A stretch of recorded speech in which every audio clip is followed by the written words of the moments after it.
മലയാള സിനിമകളിൽ ഇതുവരെ 100 കോടി നേടിയത് വെറും 12 സിനിമകൾ മാത്രമാണ്. ഒരു 10 വർഷം മുൻപ് മലയാള സിനിമയ്ക്ക് 100 കോടി എന്നത് സങ്കല്പിക്കാൻ പോലും പറ്റുന്ന ഒരു കാര്യമായിരുന്നില്ല. മറ്റുള്ള ഭാഷക്കാർക്ക് അത് വലിയ പ്രശ്നമുള്ള കാര്യമായിരുന്നില്ല. പക്ഷെ മലയാളത്തിന് അത് സങ്കല്പിക്കാൻ പോലും പറ്റാത്തൊരു കാര്യമായിരുന്നു. അതെന്തുകൊണ്ടാണ് എന്ന് ചോദിച്ചു കഴിഞ്ഞാൽ നമ്മളുടെ ഇൻഡസ്ട്രി വളരെ ചെറിയ ഇൻഡസ്ട്രിയാണ്. വലിയ രീതിയിലുള്ള റിലീസില്ല, പ്രേക്ഷകരും കുറവാണ്. അതുകൊണ്ട് തന്നെയാണ് 100 കോടി എന്നത് വലിയ സ്വപ്നമായി 10 വർഷങ്ങൾക്ക് മുൻപ് മാറിയത്. പക്ഷെ 2016 മോഹൻലാലിന്റെ പുലിമുരുകൻ മലയാള സിനിമയ്ക്ക് ആദ്യ 100 കോടി കൊണ്ടുവന്നു. അത് വലിയൊരു നേട്ടമായിരുന്നു. എല്ലാവരും അത് ആഘോഷിച്ചു. നമ്മൾ കണ്ടതാണ് തിയേറ്ററിലെ തിരക്ക്. അതുവരെ കാണാത്ത ഒരു ജനപ്രവാഹമായിരുന്നു പുലിമുരുകൻ എന്ന സിനിമയ്ക്ക് അന്ന് ഉണ്ടായിരുന്നത്. പിന്നീട് 2019 വീണ്ടും ഒരു 100 കോടി കണ്ടത്. അതും മോഹൻലാലിന്റെ തന്നെ ലൂസിഫർ എന്ന സിനിമയിലൂടെയായിരുന്നു. പിന്നീട് കൊറോണ വന്നു. കൊറോണയ്ക്ക് ശേഷമാണ് ഒരുപാട് സിനിമകൾ 100 കോടി എന്ന നേട്ടം സ്വന്തമാക്കിയത്. തീർച്ചയായും ടിക്കറ്റ് ചാർജ് വർദ്ധിച്ചു, അതും ഒരു കാരണമാണ്. ഇപ്പോൾ 12 സിനിമകളാണ്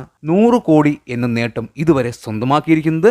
ആ 12 സിനിമകൾ ഏതൊക്കെയാണ് എന്ന് പറഞ്ഞുതരാം. മഞ്ഞുമൽ ബോയ്സ്, ലൂസിഫർ, പുലിമുരുകൻ, ആവേശം, മാർക്കോ, ARM, പ്രേമലു, 2018 ആടുജീവിതം, ലോക, എമ്പുരാൻ, തുടരും. ഇതൊക്കെയാണ് ആ 12 സിനിമകൾ. ഈ സിനിമകൾ എത്ര ദിവസം കൊണ്ടാണ് 100 കോടി എന്ന നേട്ടത്തിൽ എത്തിയത് എന്നുള്ളതാണ് ഈ വീഡിയോയിലൂടെ നമ്മൾ പറയുന്നത്. അതിനു മുൻപ് നമ്മളുടെ ഈ ചാനൽ നിങ്ങൾ ആദ്യമായിട്ടാണ് കാണുന്നതെങ്കിൽ അല്ലെങ്കിൽ സബ് ചെയ്യാതെയാണ് കാണുന്നതെങ്കിൽ ഒന്ന് സബ് ചെയ്തേക്കുക. ലൈക്ക്, ഷെയർ, കമന്റ്സ്, അതുപോലെ വീഡിയോ ഹൈപ്പ് ചെയ്യാനും മറക്കരുത്. ആദ്യമായി 100 കോടി നേടിയ സിനിമ അത് പുലിമുരുകനാണ്. ഈ സിനിമ 36 ദിവസമെടുത്താണ് 100 കോടി എന്ന നേട്ടം സ്വന്തമാക്കിയത്. നമ്മൾക്കറിയാം ആ സമയത്ത് ടിക്കറ്റ് ചാർജ് കുറവായിരുന്നു, അതുപോലെ തന്നെ വൈഡ് റിലീസ് ഉണ്ടായിരുന്നില്ല. അതുകൊണ്ടാണ് സിനിമ 36 ദിവസം എടുത്തത്. തിയേറ്ററുകളിൽ വലിയ ജനത്തിരക്കായിരുന്നു അന്ന് അനുഭവപ്പെട്ടിരുന്നത്. നമ്മൾക്ക് എല്ലാവർക്കും അറിയാവുന്ന ഒരു സംഭവമാണ്. അപ്പോൾ പുലിമുരുകനാണ് 12ാം സ്ഥാനത്ത് 36 ദിവസം കൊണ്ട് 100 കോടി എന്ന നേട്ടം സ്വന്തമാക്കി. അതിനുശേഷം പ്രേമലു എന്ന സിനിമയാണ്. പ്രേമലു എന്ന സിനിമ 31 ദിവസമെടുത്താണ് 100 കോടി എന്ന നേട്ടം സ്വന്തമാക്കിയത്.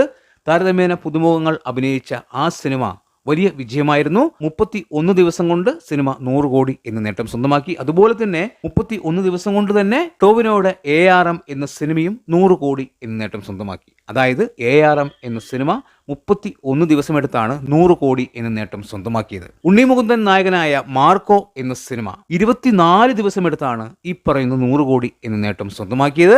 തീർച്ചയായും ഉണ്ണിമുകുന്ദന്റെ സിനിമാ ജീവിതത്തിലെ ഏറ്റവും വലിയ വിജയമായി അത് മാറുകയും ചെയ്തു. ഫഹദ് ഫാസിലിന്റെ 100 കോടി നേടിയ സിനിമ അത് ആവേശമായിരുന്നു. ആവേശം എന്ന സിനിമ 13 ദിവസമെടുത്താണ് 100 കോടി എന്ന നേട്ടം സ്വന്തമാക്കിയത്. ഫഹദിന്റെ സിനിമാ ജീവിതത്തിലെ ഏറ്റവും വലിയ വിജയവും ആവേശം എന്ന സിനിമ തന്നെയായിരുന്നു. മോഹൻലാലിന്റെ ലൂസിഫർ, ഈ സിനിമ 2019 ഇറങ്ങിയത്.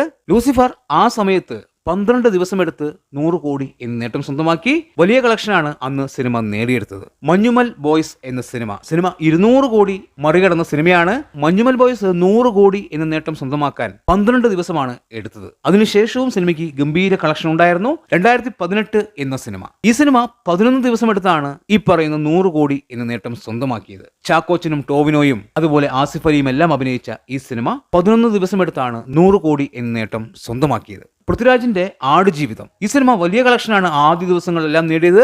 വെറും 9 ദിവസമെടുത്താണ് ആടുജീവിതം 100 കോടി എന്ന നേട്ടം സ്വന്തമാക്കിയത്. തീർച്ചയായും വലിയൊരു കളക്ഷനായിരുന്നു അന്ന്. തിയേറ്ററുകളിലെല്ലാം ഗംഭീര ജനത്തിരക്കായിരുന്നു. മലയാളത്തിലെ ആദ്യ 300 കോടി ചിത്രം ലോക, കല്യാണി പ്രിയദർശൻ നായികയായ സിനിമ. ഈ സിനിമ 100 കോടിയിലേക്ക് എത്തിയത് 7 ദിവസം കൊണ്ടാണ്. മലയാളത്തിലെ ഏറ്റവും വലിയ പണംവാരി പടമാണ് ഈ പറയുന്ന ലോക. 7 ദിവസമെടുത്താണ് സിനിമ 100 കോടി എന്ന നേട്ടം സ്വന്തമാക്കിയത്. മോഹൻലാൽ തരുൺമൂർത്തി ടീമിന്റെ തുടരും എന്ന സിനിമ 2025 പുറത്തിറങ്ങിയ ഈ സിനിമ വെറും 6 ദിവസം കൊണ്ടാണ് 100 കോടി എന്ന നേട്ടം സ്വന്തമാക്കിയത്. സിനിമ 200 കോടി എന്ന നേട്ടവും മറികടന്നിരുന്നു. സിനിമ വലിയ വിജയമായിരുന്നു. വെറും 6 ദിവസം കൊണ്ടാണ് ഈ പറയുന്ന തുടരും 100 കോടി എന്ന നേട്ടം സ്വന്തമാക്കിയത്. ഏറ്റവും മുന്നിൽ അത് എമ്പുരാൻ എന്ന സിനിമയാണ്. വലിയ ഹൈപ്പിൽ വന്ന സിനിമയാണ്. ഞെട്ടിപ്പിക്കുന്ന ഒരു കളക്ഷനാണ് ആദ്യ ദിവസം തന്നെ നേടിയെടുത്തത്. ഈ സിനിമ വെറും 2 ദിവസം കൊണ്ടാണ് 100 കോടി എന്ന നേട്ടം സ്വന്തമാക്കിയത്. 250 കോടി എന്ന നേട്ടവും ഈ സിനിമ സ്വന്തമാക്കിയിട്ടുണ്ടായിരുന്നു. വെറും 2 ദിവസം എടുത്താണ് സിനിമ 100 കോടി എന്ന നേട്ടം സ്വന്തമാക്കി എന്ന് പറയുമ്പോൾ മലയാള സിനിമ ഒരുപാട് വളർന്നിരിക്കുന്നു എന്ന് വേണം പറയാൻ. തീർച്ചയായും ഈ എല്ലാ സിനിമകളും വലിയ വിജയം തന്നെയായിരുന്നു. ഇതിൽ എമ്പുരാന് മാത്രമാണ് സമ്മിശ്ര പ്രതികരണം ലഭിച്ചത്. ബാക്കി എല്ലാ സിനിമകൾക്കും മികച്ച റിപ്പോർട്ടാണ് വന്നത്. അതുകൊണ്ട് തന്നെയാണ് ആ സിനിമകളെല്ലാം 100 കോടി എന്ന നേട്ടം സ്വന്തമാക്കിയത്. എമ്പുരാന് വലിയ ഹൈപ്പ് ഉണ്ടായിരുന്നു. മിക്സഡ് റെസ്പോൺസ് സിനിമയ്ക്ക് ഒരു പ്രശ്നമേ അല്ലായിരുന്നു. സിനിമ 250 കോടിയും കടന്ന് മുന്നോട്ട് പോയി വളരെ പെട്ടെന്ന് തന്നെ 100 കോടി നേടുകയും ചെയ്തു. ഒരുപക്ഷെ അത് പോസിറ്റീവ് ആയിരുന്നുവെങ്കിൽ വലിയ നേട്ടങ്ങൾ സ്വന്തമാക്കുമായിരുന്നു. എന്നാലും 2025 അവസാനിക്കുമ്പോൾ ഒരു പക്ഷേ ഒരു സിനിമ കൂടി 100 കോടി എന്ന നേട്ടത്തിൽ എത്താൻ സാധ്യതയുണ്ട്. അത് സർവം മായ എന്ന സിനിമയാണ്. അത് 100 കോടിയിൽ എത്തും എന്ന് തന്നെ വിചാരിക്കുന്നു.